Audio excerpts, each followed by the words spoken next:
Yau ma na zo in tallata muku wasu garurruka da muka samar muku a wannan gidan garin magani masu albarka, kamar irin su garin citta, garin kanumfari, garin masoro, garin habbatus sauda, garin hulba, sannan kuma muna da garin ƙusul hindul bahari, sannan kuma muna da garin tafarnuwa, sannan muna da garin habbatul rashad ma'ana jan algaruk, sannan kuma muna da garin ganyen magarya, muna da garin kuma zogala, sannan kuma muna da garin cinnamon, muna da garin ruman, sannan kuma muna da garin tafasa da kuma na 'ya'yan da kuma na ganyen. Wa'annan kaɗan daga cikin irin garurrukan da muka samar muku kenan.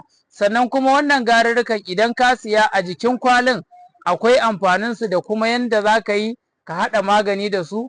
In dai kana buƙata ka ɗauki lambar wayar mu ta gidan garin magani kai mana magana ko ta WhatsApp ko kuma ka kira mu a ko ina kake za mu tura maka. Ai sharing ɗin wannan bidiyon domin 'yan uwa su gani su amfana. Mun gode da irin bibiyan mu da kuke na gidan garin magani mai albarka.